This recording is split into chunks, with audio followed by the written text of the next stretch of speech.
그래서 오늘 역대하 마지막 마무리를 하기 전에 이제 지난 강의를 전체적으로 한번 복습하고 나서 역대하 강의를 마무리하겠습니다. 역대상하는 사실 우리는 나뉘어져서 보지만 사실은 한 권의 성경입니다.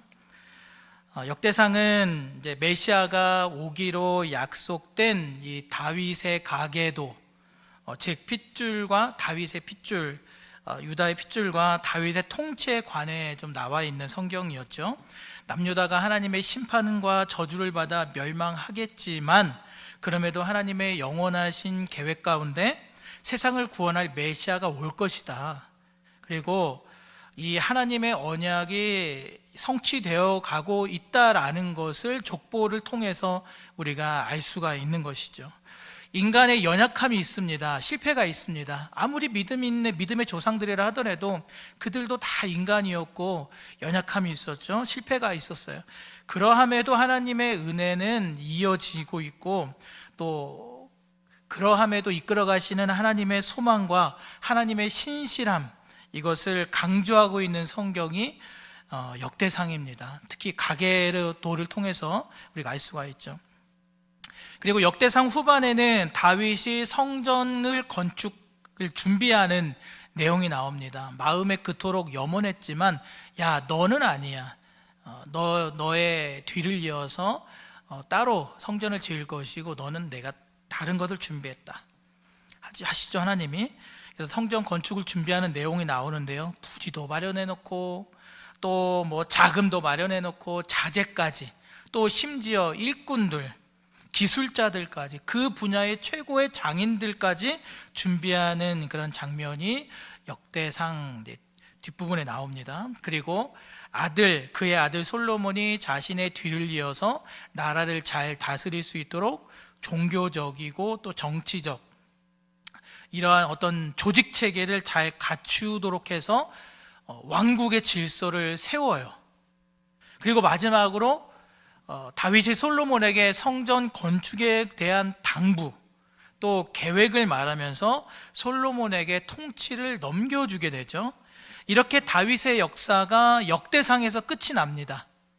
그리고 다윗의 아들 솔로몬의 시대가 시작되는 부분이 바로 역대하예요. 역대하 성경을 딱 한 장 넘겨보니까 어떤 내용으로 시작을 했었죠? 솔로몬의 전성기가 나옵니다.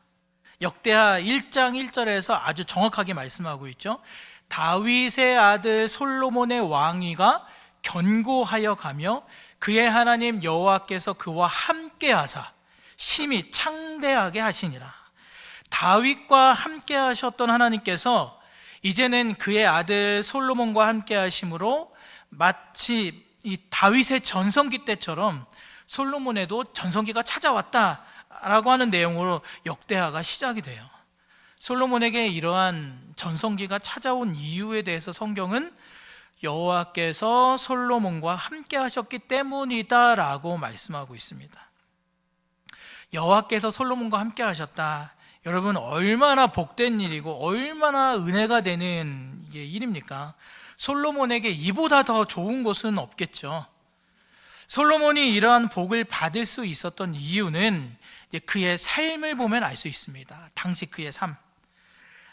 아주 오래전 이제 모세 시대 때 만들어진 이 여호와의 장막과 제단이 위치한 그 기브온 산당에서 늘 솔로몬이 예배하는 삶을 살았던 것이죠.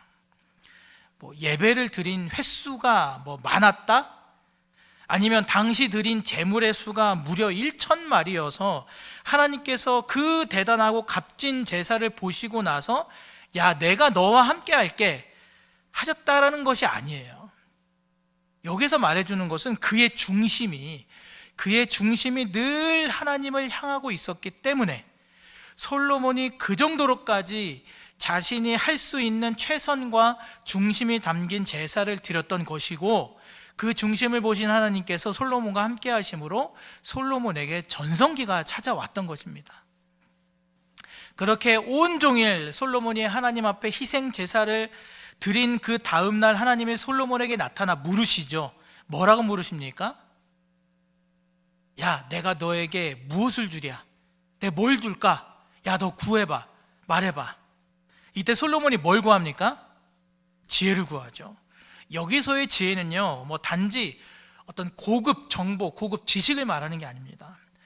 돈의 흐름을 볼 줄 아는 지식이나 투자 가치를 알아보는 어떤 눈썰미나 그런 걸 아는 지식이 아니라요, 자신의 삶을 하나님의 뜻 가운데서 하나님의 방법대로 살아가게 하는 삶의 기술, 좀 더 쉽게 설명드리면 더욱더 하나님의 뜻대로 살아가는 노하우, 어떻게 하면 내가 하나님의 뜻대로 살아갈 수 있을까?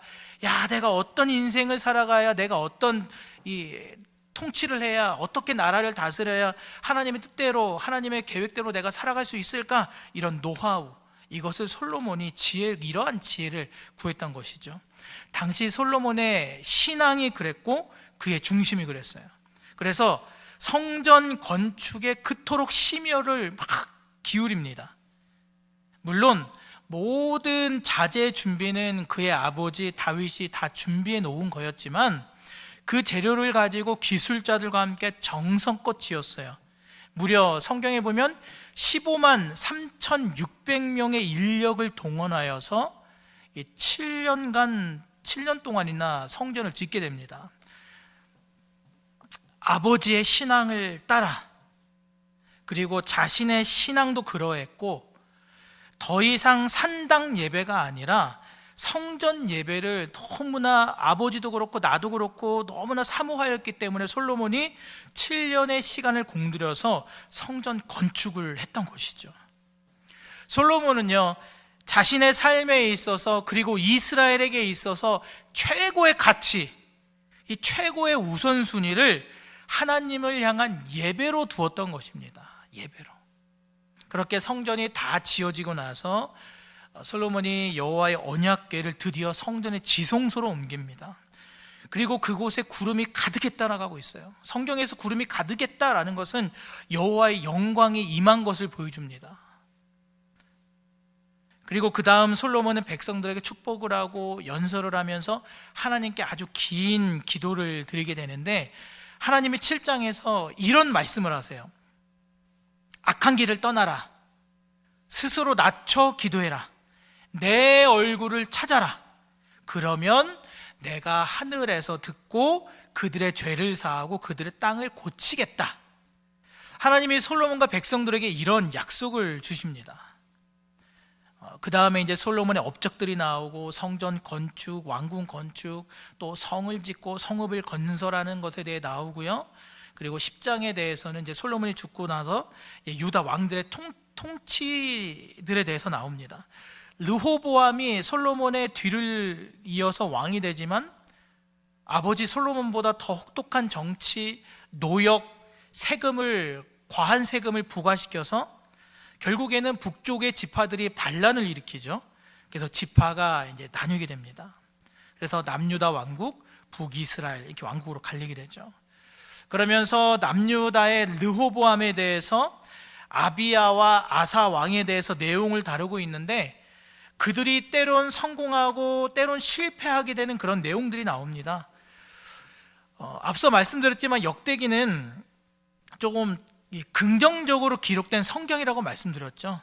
그래서 전체적인 역사 속에서는 악한 왕이었지만, 그러나 한때 조금은 선하게 통치했던 이 기간들을 조명하고 있는 성경이 바로 역대기입니다.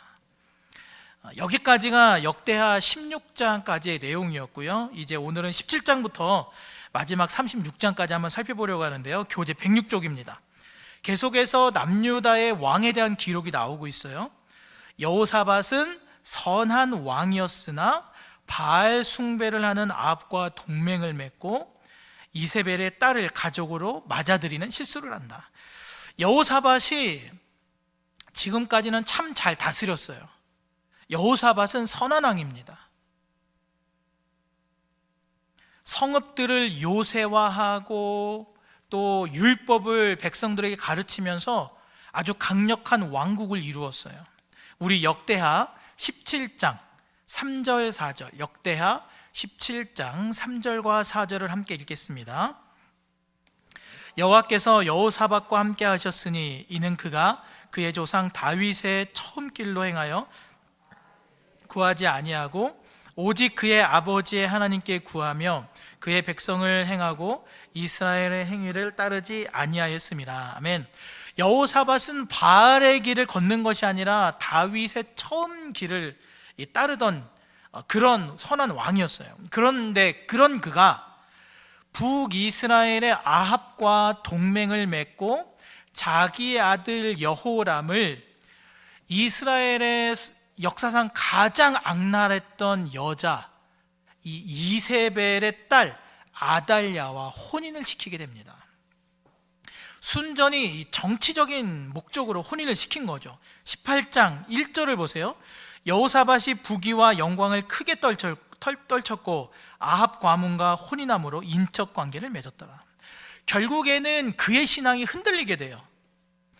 점점 다윗의 그 처음 신앙의 길에서 벗어나기 시작을 합니다.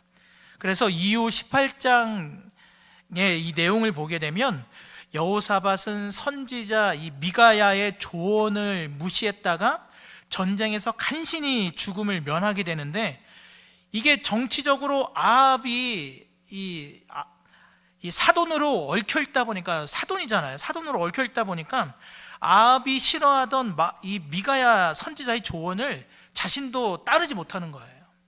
사돈이 싫어하니까. 그랬다가 여호사밧도 죽을 뻔하고요.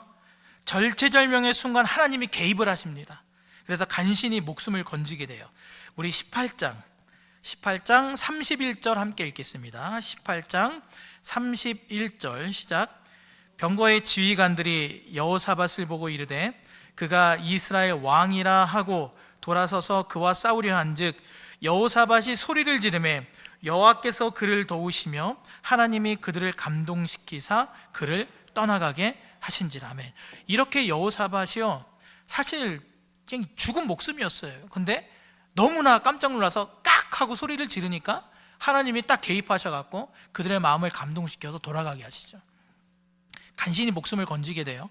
그 다음 19장에 보면 여호사밧이 이제 그제서야 정신을 차리고 개혁을 단행하게 됩니다. 우리 19장 2절 3절 19장 2절과 3절을 함께 읽습니다. 하나님의 아들 선견자 예후가 나가서 여호사밧 왕을 맞아 이르되 왕이 악한 자를 돕고 여호와를 미워하는 자들을 사랑하는 것이 옳으니까 그러므로 여호와께로부터 진노하심이 왕에게 임하리이다. 그러나 왕에게 선한 일도 있으니 이는 왕이 아세라 목상들을 이 땅에서 없애고 마음을 기울여 하나님을 찾음이니이다 하였더라.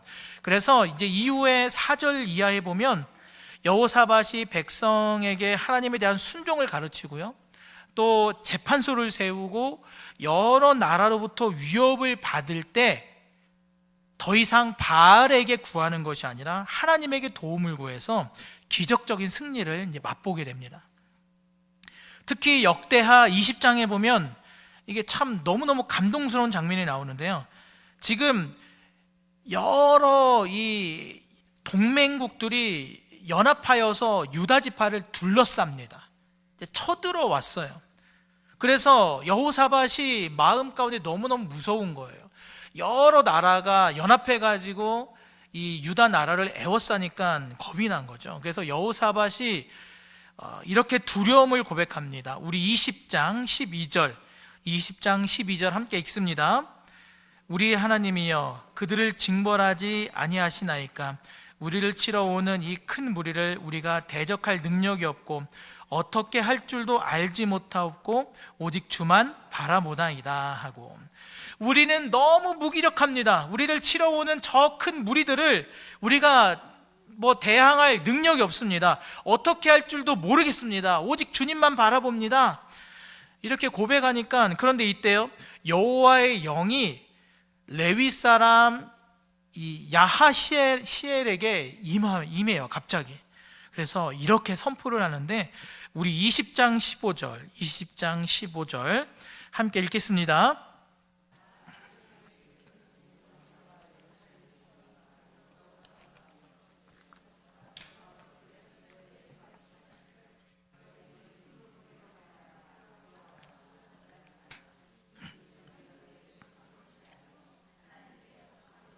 아멘.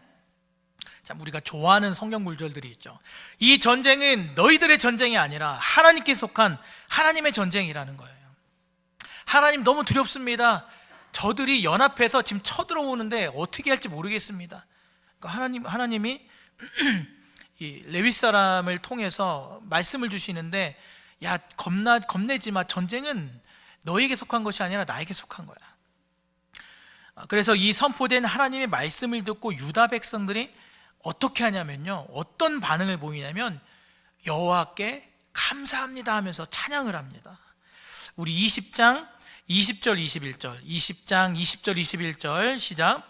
이에 백성들이 아침에 일찍이 일어나서 드고와 들로 나가니라. 나갈 때 여호사밧이 서서 이르되 유다와 예루살렘 주민들아, 내 말을 들을지어다. 너희는 너희 하나님 여호와를 신뢰하라.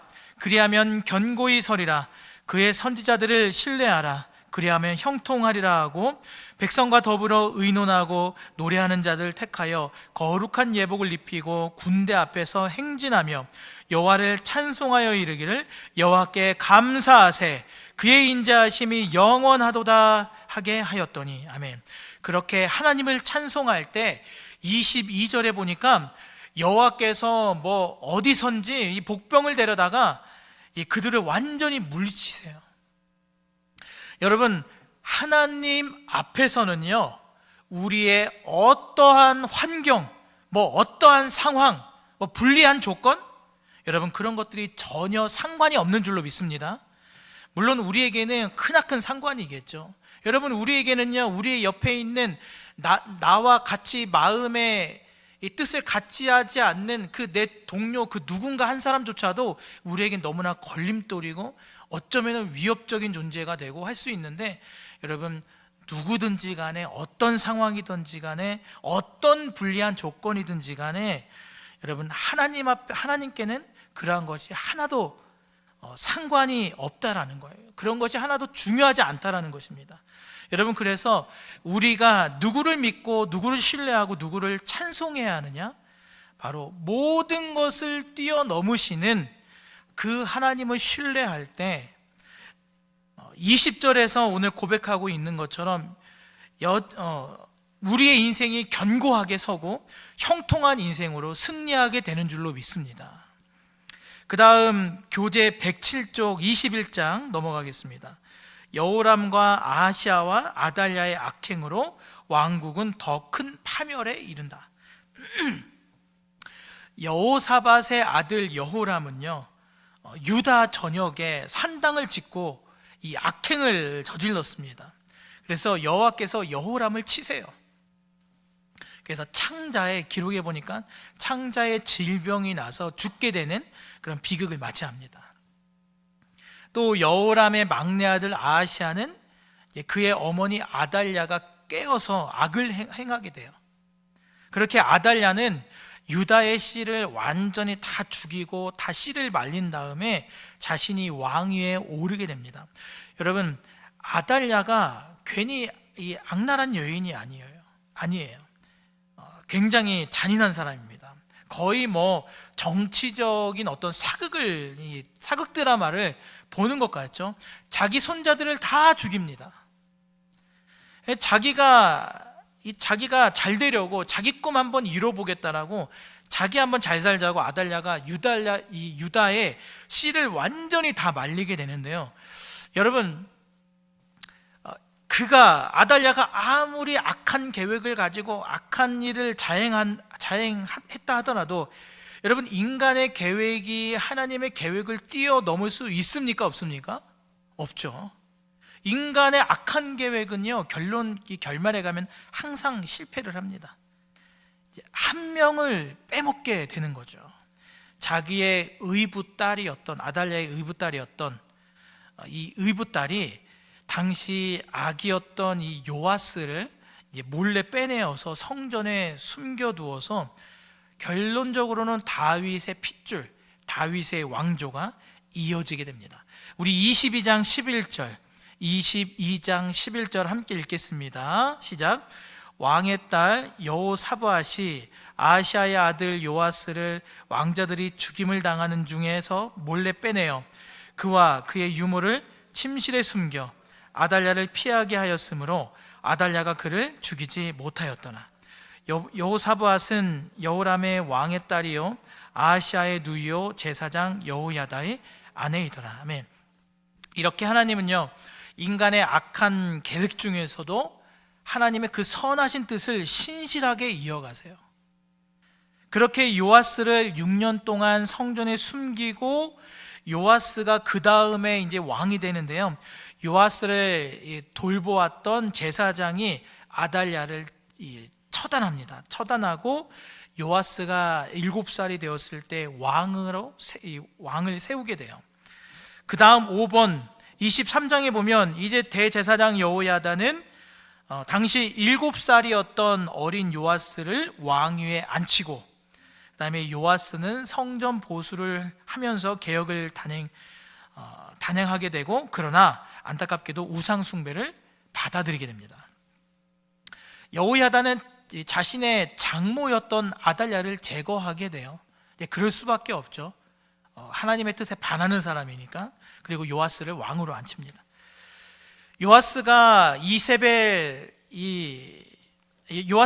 아달랴의 피바람 속에서도 죽지 않고 살 수 있었던 이유는 제사장 여호야다의 아내가 요아스를 데려다가 성전에 감추어서였잖아요.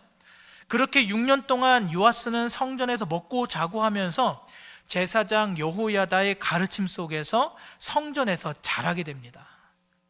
이렇게 어린 요아스는 여호야다의 이 신앙적인 지휘 아래에서 안전하게 이제 즉위하게 되고, 그리고 성전을 보수하는 일을 수행하게 돼요. 그런데 그 성전을 보수하는데 진행되는 내용을 보면 이게 생각보다 일이 쉽지 않았습니다. 레위 사람들이 말을 잘 안 들었어요. 이 성전을 이제 다시금 무너진 성전을 막 깨끗하게 보수하고 하는데 성전 보수를 계속 막 미적미적거리는 거예요. 진행이 잘 안 되는 거죠. 시간은 계속해서 흘러가고 비용은 계속해서 나가게 되는데 미적미적거리는 거죠. 그래서 나중에는 요아스가 왕이 직접 그 성전을 보수하는 일에 관여해서 또 관리 감독하면서 성전 보수를 진행하게 돼요. 그러나 안타깝게도 여호야다가 죽게 되자, 여호야다도 사람이니까 죽게 되겠죠. 여호야다가 죽게 되니까 요아스는 그만 이제 우상 숭배를 받아들이게 되고, 또 어떤 사악한 삶을 살아가게 되고, 결국에는 신하들에 의해서 암살을 당하게 됩니다. 참 안타깝게도 비극적으로 생을 마감하게 되죠.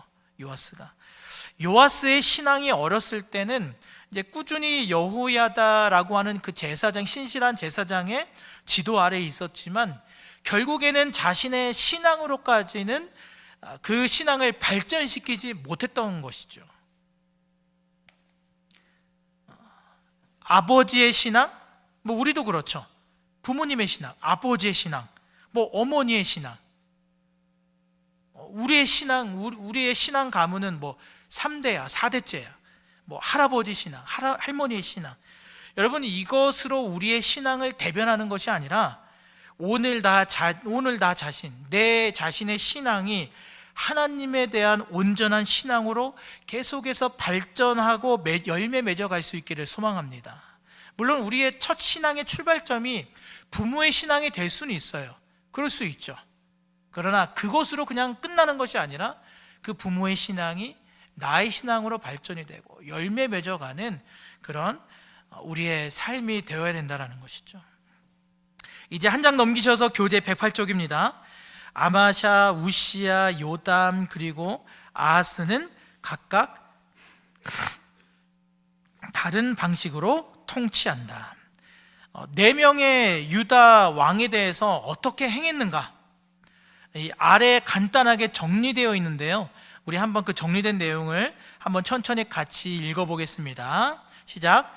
아마샤는 정직히 행했으나 나중에 우상 숭배에 빠지고 하나님께 불순종한다.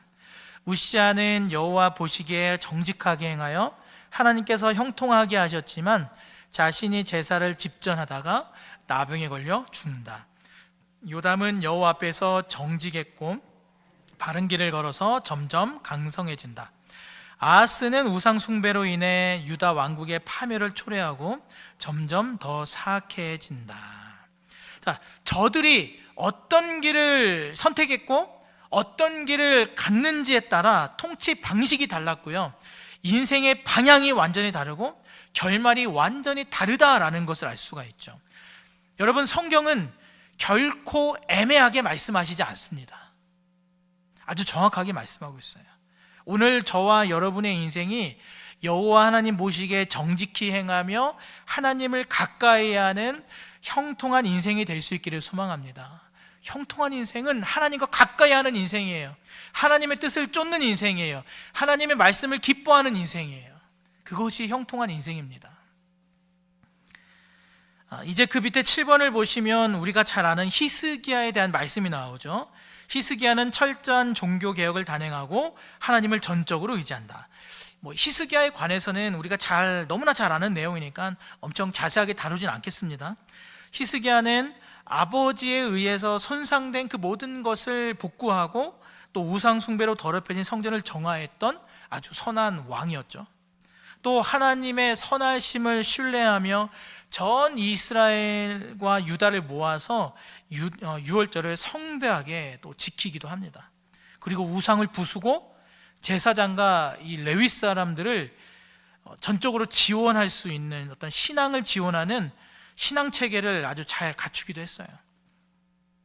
또 아수르의 이 산헤립이 침략을 했을 때 하나님을 의지하여서 하나님께서 기적을 베풀어 주시죠. 그리고 하나님의 기적으로 아수르를 물리치게 됩니다. 그러나 안타깝게 질병에 걸립니다. 그러나 그 치명적인 질병을 하나님 또 고쳐주시죠.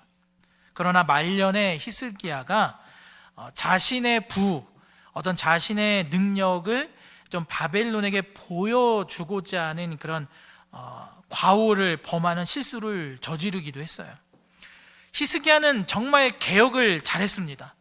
비록 그가 말년에 하나님 앞에 좀 실수를 한 부분은 있었지만, 그러나 역사상 그동안의 어떤 왕들보다도 정말 확실하게 개혁을 단행했던 왕이었다라는 거죠. 그 다음 교재 109쪽 8번입니다. 이렇게 훌륭했던 신앙을 신앙을 가졌던 히스기야에게 정말 무슨 돌연변이와도 같은 그런 아주 악한 아들 이 므낫세가 나왔어요. 그의 통치를 보면 정말 기가 막힙니다. 므낫세는 오랫동안 무려 55년 동안 악한 정치를 해요. 55년. 그리고 그의 아들 아몬은 짧은 기간 동안 므낫세를 본받은 이 악조건 하에서, 그러나 요시야는 개혁을 일으키면서 영적 회복을 또 추구하기도 합니다. 히스기야는 이 남유다 왕 중에서 가장 선한 왕이었는데, 그의 아들 므낫세는 남유다 역사상 가장 악한 왕으로 불리는 그런 왕이었어요. 여러분, 그런데 역대기는 상당히 긍정적인 성경이잖아요. 다른 기록에는 없지만 이제 여기 역대하에는 므낫세가 55년 동안 이 악한 통치를 했음에도 불구하고 그의 말년에 회개하고 하나님께 돌아오는 장면이 기록되어 있습니다. 우리 역대하 33장 10절에서부터 13절까지 함께 읽겠습니다. 역대하 33장 10절에서부터 13절 시작. 여호와께서 므낫세와 그의 백성에게 이르셨으나 그들이 듣지 아니하므로 여호와께서 아수르 왕의 군대 지휘관들이 와서 치게 하시매 그들이 므낫세를 사로잡고 쇠사슬로 결박하여 바벨론으로 끌고 간지라. 그가 환난을 당하여 그의 하나님 여호와께 간구하고 그의 조상들의 하나님 앞에 크게 겸손하여 기도하였으므로 하나님의 그의 기도를 받으심에 그의 간구를 들으시사 그가 예루살렘에 돌아와서 다시 왕위에 앉게 하심에 므낫세가 그제서야 여호와께서 하나님이신 줄을 알았더라. 아멘. 참 55년 동안 그 포악했음에도 불구하고 차라리 이런 기록이 없으면 뭔가 통쾌했을 것 같은데 뭔가 좀 찝찝합니다. 그렇죠? 제가 이 말씀 보면서 어떤 생각이 들었냐면 55년을 너무 그렇게 악하게 통치했어요. 그런데 말년에 회개했습니다. 이게 사실이요, 이 악한 세상에서, 소망 없는 세상에서 어쩌면 위로가 되겠다 싶더라고요. 아무리 과거가 악하고 추해도 진정으로 회개하면 소망이 있다라는 것입니다. 아니, 그러면 평생을 예수 부인하고 악하게 살다가 뭐 마지막에 회개하면 다 된다는 거냐? 야, 너네 기독교의 뭐 구원의 논리가 그러냐? 물론 뭐 세상은 그렇게 반문을 합니다. 하는 것이 사실이죠.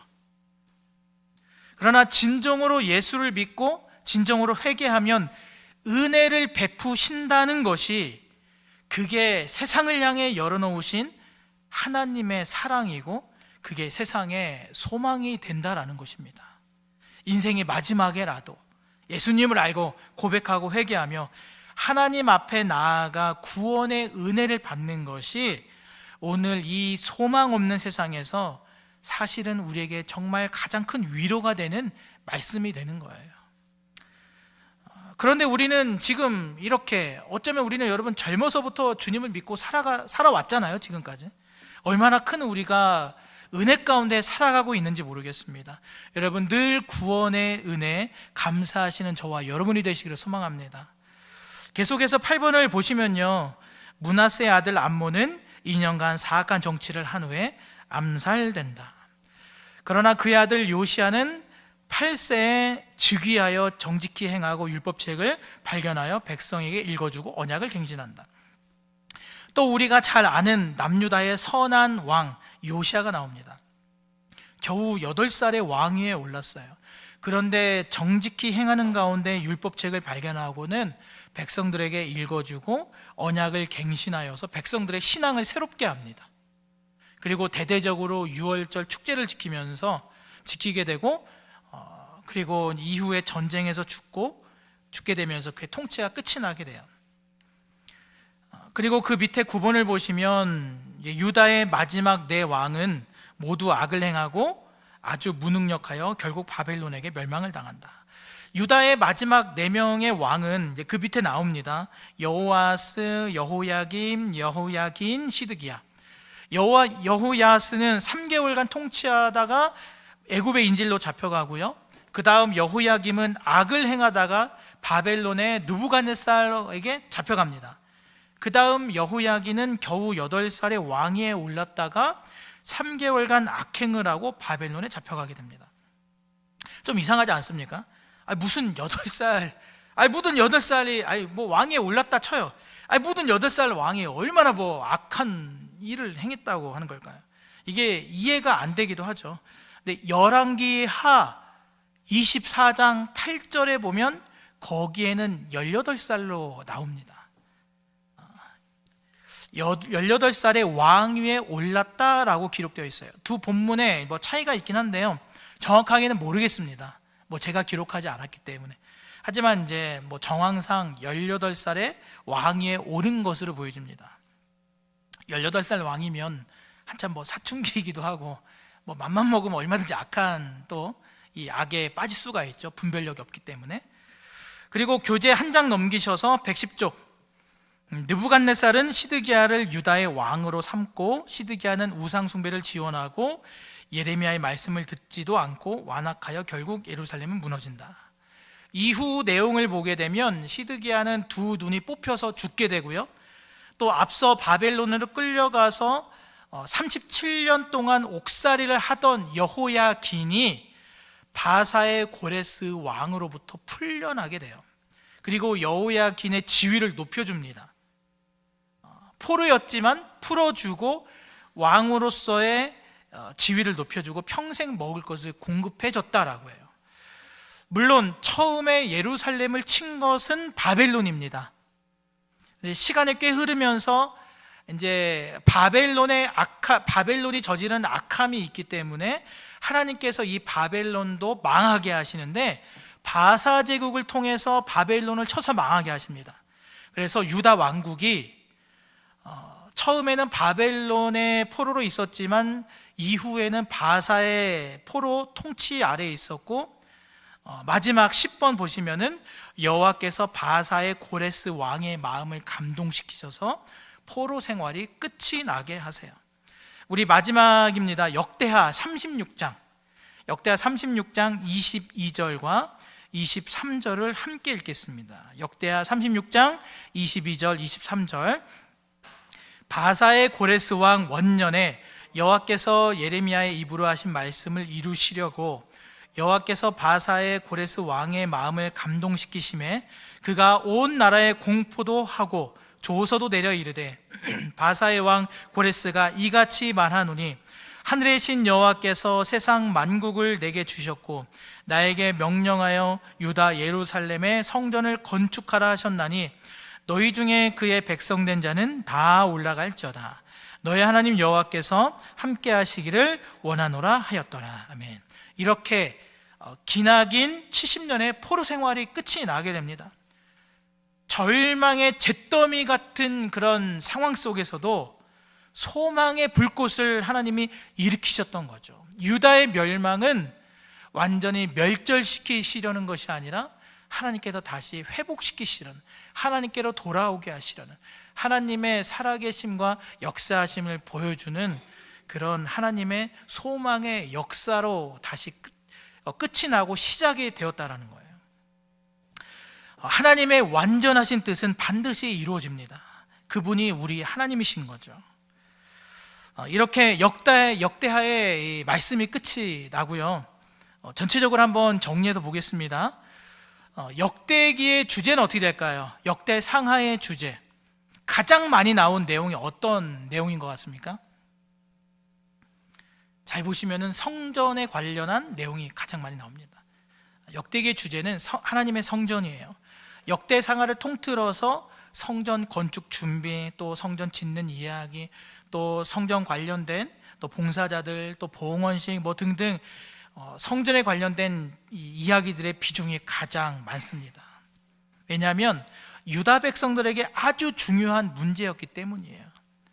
유다 백성들에게 다시금 깨닫게 하기 위해서 기록되어 성경이기 때문에 성전에 관련된 하나님께서 하나님의 백성과 함께 거하시는 곳이 성전이기 때문에 그렇습니다. 결과론적으로는 또 영적인 성전, 구원받은 백성들이 함께하는 하나님을 모시는 영적인 성전을 또 말하는 거겠죠. 그 다음 목적을 보시면 역대기는 이스라엘 역사에서 성전의 중요성을 보여줌으로써 이스라엘 민족이 하나님을 인식하기 위해서 기록되었다. 성전의 중요성을 보여주는 거예요. 단지 어떤 건물로서를 말하는 것이 아니라 그곳은 하나님이 함께 하신다, 하나님이 계신다, 이것을 보여주는 거죠. 그리고 역대기는 메시아적인 왕이며 제사장적인 다윗을 통하여 그분의 언약 백성 속에서 지키시고 역사 속에 백성 속에서 하나님의 선택적이고 보존하시는 은혜를 드러내고자 기록되었다. 멸망할 것 같지만 잿더미처럼 되었지만 그러나 하나님은 족보를 통하여 또 성전을 통하여서 계속해서 지키시고 이어가시고 끝내 이루어 가시는 그 하나님의 역사와 은혜를 고스란히 보여주고 있는 거예요. 그 다음 교재 111쪽 우리 핵심 구절 함께 읽겠습니다. 역대상 17장 11절에서 14절 시작.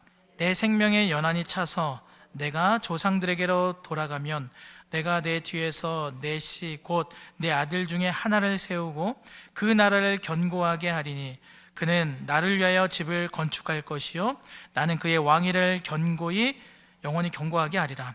나는 그의 아버지가 되고 그는 나의 아들이 되리니 나의 인자를 그에게서 빼앗지 아니하기를 내가 내 전에 있던 자에게서 빼앗음과 같이 하지 아니할 것이며 내가 영원히 그를 내 집과 내 나라에 세우리니 그의 왕위가 영원히 견고하리라 하셨다 하라. 아멘. 그 다음 역대하 16장 9절 함께 읽겠습니다. 여호와의 눈은 온 땅을 두루 감찰하사 전심으로 자기에게 향하는 자들을 위하여 능력을 베푸시나니. 아멘. 하나님은 남유다를 계속해서 끝내 이어가십니다. 하나님의 언약을 반드시 계속해서 이어가고 계세요. 인간의 역사와 그 당시의 환경으로 봐서는 하나님의 언약이 중단된 것 같고 거짓말 같고 멈춰진 것 같지만, 그러나 하나님은 계속해서 신실하게 이어가셨다는 거예요. 그렇게 하나님께서 오늘 저와 여러분의 삶도 하나님의 은혜와 역사 속에서 계속해서 하나님의 뜻을 선히 이루어 가시는 줄로 믿습니다. 그 다음 마지막 적용 한번 보겠습니다.